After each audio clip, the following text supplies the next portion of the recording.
안녕하세요. 남편과 이혼 후 하루하루 즐거운 인생을 살아가고 있는 30대 여성입니다. 원래는 가게도 쉬는 날이고 해서 친구랑 만나려고 했는데 친구가 갑자기 일이 생겼다고 하더라고요. 그래서 뜻하지 않게 혼자만의 시간을 보내게 되었는데 문득 전 남편 생각이 나네요. 이미 다 지난 일이지만 지금 생각해도 참 어이가 없어요. 남편하고는 뭐라고 해야 할까요? 사회생활을 하면서 알게 된 사이예요.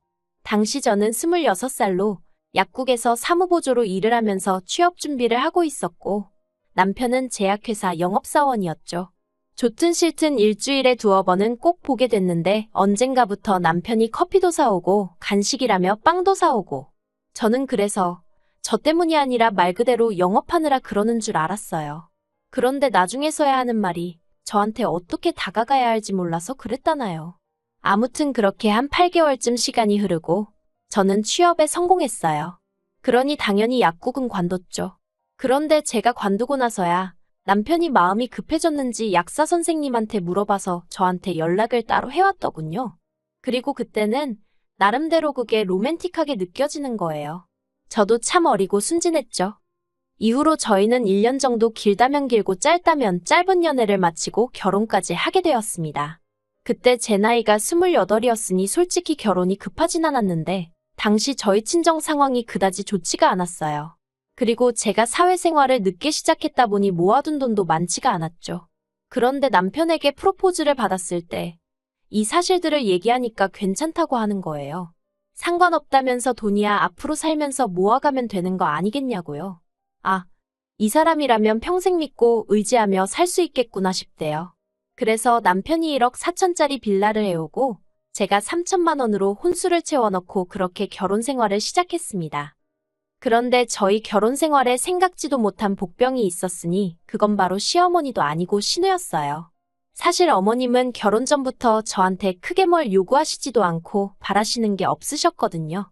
오히려 당신 아들이 성격이 까탈스럽고 그런데 저 같은 참한 아가씨를 데려와서 좋다고 하셨죠.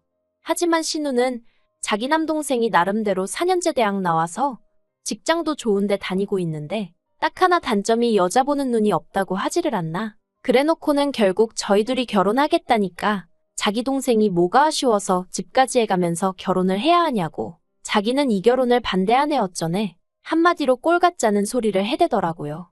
막말로 누가 자기한테 허락해달라고 한 것도 아니었는데 말이죠. 게다가 심지어 한 번은 자기가 자기 주변 사람들한테 저희 회사에 대해서 물어봤는데 아는 사람이 하나도 없더라며 저더러 재직증명서를 떼오라는 요구를 하더라니까요. 정작 자기는 7급 공무원이 될 거라며 10년째 집에서 놀고 먹는 백수였던 주제의 말이에요. 아무튼 그런 신우의 헛소리에도 불구하고 결국 남편과 저는 결혼을 했어요. 아닌 게 아니라 사실 신우가 너무 거슬려서 남편한테 결혼 못하겠다는 소리도 하긴 했었는데 그때마다 남편이 맞벌이를 하시던 시부모님 대신 신우가 자기를 많이 챙겨줬었다며 아마 그래서 그러는 것 같다고 저더러 넓은 마음으로 이해해달라고 했거든요. 그리고 만약에라도 저랑 신우 사이에 문제가 생기면 남편이 말하길 무조건 제 편에 설 거라는 거예요. 그래서 그냥 그래 신우가 남편을 어지간히 아끼는가 보다 생각하고 어떻게든 이해해보려고 했죠. 그런데 신우는 니들이 기어이 결혼을 하느냐며 괘씸하네 어쩌네. 어휴. 솔직히 정말 꼴같잖다는 생각밖에 안 들었는데 신우가 저보다 12살 그러니까 띠동갑이었거든요. 그러니 차마 꼴같잖다고 대놓고 말을 할 수도 없고 그래서 그냥 속으로 그래 노처녀 히스테리 부리냐 실컷 부려라 하고 말았네요. 한편 그렇게 결혼하고 몇 달 후 어머님 생신날이었어요. 저희 집에서 생신상을 차려드리려고 시부모님하고 신우하고 전부 다 저희 집으로 오시라 했죠. 미역국 불고기 그리고 잡채 정도는 제가 직접 했는데 하다 보니까 시간은 부족하고 그나마 옆에 있는 남편은 별 도움이 안 되고 그래서 나머지는 배달시켰어요. 그런데 신우가 제가 차린 상을 보더니 어떻게 며느리가 시어머니 생일상에 배달음식을 올리냐며 난리를 치는 거예요. 그래서 제가 이거는 제가 한 거고 나머지는 시간이 없었다 하니까 그러면 전날 미리 만들어놨어야지 하며 호통을 치대요. 어이가 없었죠. 자기야 백수니까 시간이 남아도는지 몰라도 저는 전날엔 야근까지 하고 정신이 하나도 없었는걸요. 그리고 저한테 시어머니 생신이기 전에 자기한텐 낳아준 어머니 생신인데 솔직히 할 말이 없어서가 아니라 더는 말을 섞기가 싫어서 알겠다고 죄송하다 하고 더는 말을 안 했어요. 그리고 얼마 후 시부모님과 신우가 이제 슬슬 가봐야겠다며 자리를 일어나대요. 저랑 남편은 배웅할 준비를 했고요. 그런데 갑자기 신우가 자기 팔찌가 없어졌다며 날린 거예요. 그러더니 화장실로 막 뛰어갔는데 거기도 없다면서 또 난리를 치대요. 저는 솔직히 신우가 팔찌를 하고 왔는지 기억도 안 나는 상황이었고요. 그런데 신우가 자기 화장실 갔다 오고 나서 제가 다녀오지 않았냐 하더니 저더러 빨리 내놓으랍니다. 어이가 없어서 뭘 빨리 내놓냐고 뭔지도 모른다고 했어요.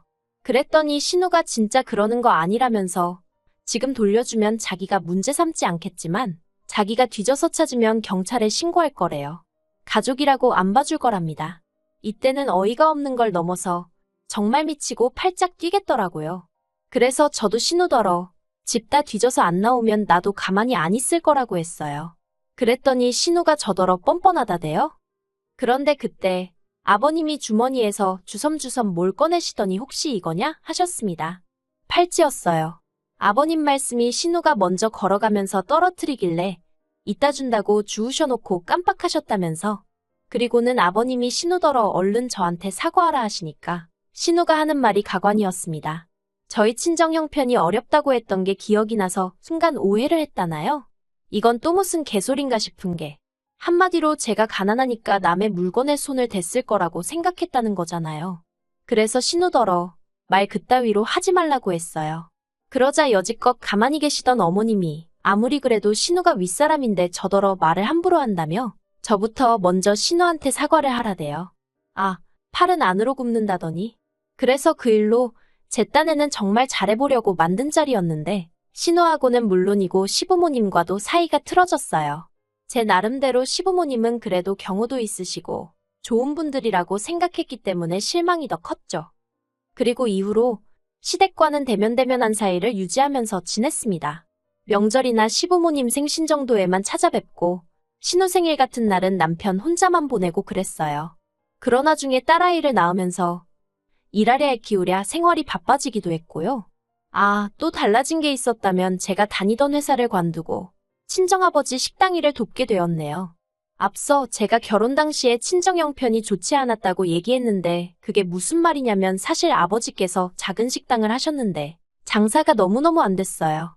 친정아버지 딴에는 어떻게든 살려보신다고 사시는 아파트를 담보로 대출까지 받은 상황이라 정말 말도 아니었네요. 그런데 사람 일이라는 게 정말 한치 앞을 모른다더니 제가 결혼하고 1년쯤 지났을 땐가 친정아버지 식당이 방송국의 도움을 받아 메뉴부터 시작해 가게 인테리어까지 싹 바꾸게 되었거든요. 그리고 이후로 정말 놀랍게도 전국 각지에서 손님이 몰려오기 시작하는 거예요.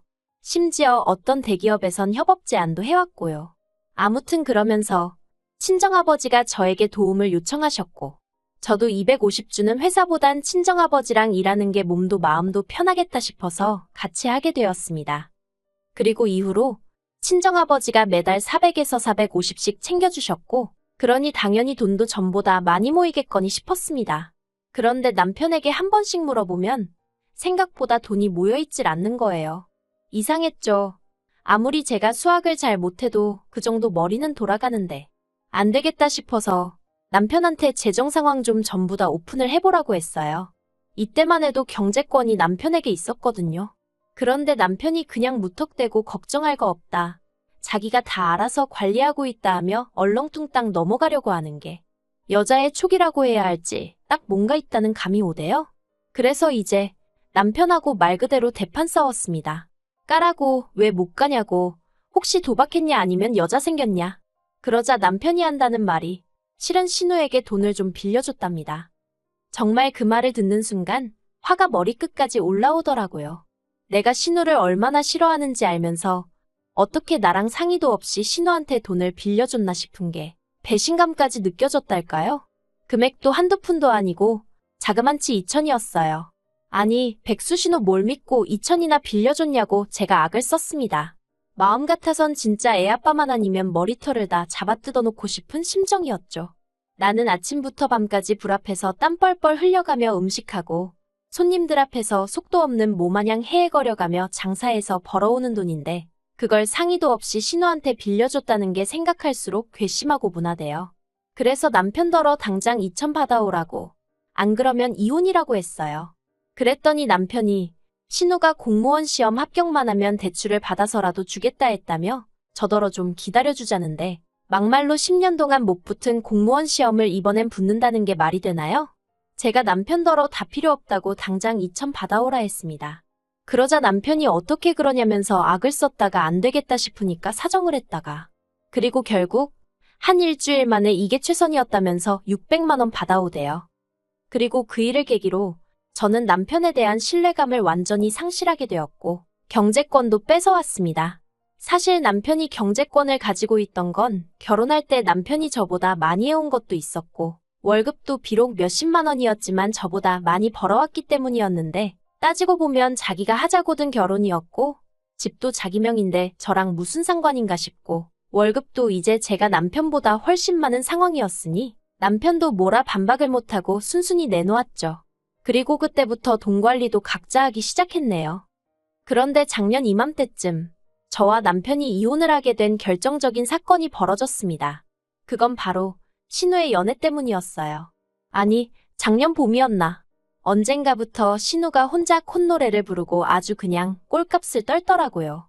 그리고는 뭐 한다는 말이 요새는 연하남을 만나는 여자가 진짜 승자라느니 어떻다느니. 그래서 저는 속으로 연하남이고 나발이고 시집이나 가라 생각했는데 알고 보니까 저랑 동갑인 신우랑은 띠동갑인 남자친구가 생겼다는 거예요. 황당하고 어떤 미친 엑스인가 싶고 이건 뭐 부러운 게 아니라 말 그대로 진짜 기도 안 찼어요. 그래서 제가 남편더러 어디서 사기꾼한테 속은 거 아니냐니까 남편이 저더러 심보가 왜 그렇게 고약하냐면서 핀잔을 주대요. 하지만 세상 사는 게 무슨 드라마도 아니고 제가 신우를 싫어해서 더 그렇게 느꼈을 수도 있지만 아무리 생각해도 납득이 안 되더라고요. 신우 말로는 키 183에 사업하는 남자라는데 그렇게 잘난 남자가 왜 12살이나 많은 백수 신우를. 하지만 이런 얘기를 할 때마다 남편은 제가 신우를 질투한다는 둥, 자격지심이라는 둥. 그래서 제가 남편더러 신우더러 조심하라 하라고 그리고 그 말을 마지막으로 더는 이러쿵저러쿵 말을 안 했네요. 그런데 아니나 다를까 그 얘기 나오고 2달이나 지났나? 신우가 남편한테 연락을 해왔답니다. 자기 남자친구 그러니까 신우가 사귄다는 연하남 사업자금에 뭐 문제가 생겨서 계좌가 동결이 됐다나 어쨌다나 하며 급하게 1억이 필요한데 그 돈을 좀 해달라고 하더래요. 그리고 멍청한 저희 남편이 그 말을 그대로 믿고는 저한테 빨리 1억 좀 만들어 달라는데 미쳤나 싶더라고요. 일단 1억이 있지도 않았고 아니 신우랑 결혼을 한 것도 아닌데 그걸 왜 우리가 도와주냐고 안 된다 했죠. 그랬더니 남편이 이번 일만 해결되면 둘이 결혼한다고 하더라며 자기 누나가 드디어 운명의 반쪽을 만났다고 저렇게 좋아하는데 어떻게 한 가족이 돼서는 모른 척하느냐고 우리가 도와주자며 계속 고집을 부리는 게 아니겠어요? 보다 못한 제가 냄새가 난다고 사기라고 무슨 사업체가 뭘 했길래 자금이 동결이 되고 1억 같은 소리 한다고 이러쿵저러쿵 설명하기도 귀찮았지만 구구절절 설명하며 안 된다고 했어요. 하지만 남편도 뭐에 눈이 돌아간 건지 갑자기 난데없이 자기는 결혼할 때 집 해왔는데 저더러 너는 뭐 해왔냐면서 그때 못 해온 거 지금 돈으로 달랍니다. 참나 무슨 이런 인간이 다 있나 싶대요. 그래서 그렇게 못하겠다니까 그럼 저희 친정부모님한테 자기가 직접 얘기를 해야겠다는 거예요. 그리고 그 소리까지 들으니 이 인간이 미쳐도 단단히 미쳤구나 싶은 게 그래서 제가 그렇게 하기만 해보라고 그랬다간 이혼이라니까. 저더러 툭하면 이혼 타령하는 거 지겹지도 않냐면서 빈정거리는 거예요. 이혼하면 여자만 손해라면서요. 아, 정말 안 되겠구나. 그래서 제가 정말 구제불능이구나 하고는 이혼하자 했습니다. 정말 내 손엔지 한 번 두고 보자고요. 그리고 신우한테 고맙다고 해야 할지. 신우는 자기 때문에 동생네 부부가 이혼 소리까지 나온 걸 알면서도 그저 빨리 돈 해달라는 소리만 해대고 그러니 남편도 마음이 급해졌는지 집 한다고 내놓고 이혼 조정 신청하고 작정하고 달려드니까 딱 3달 걸리대요.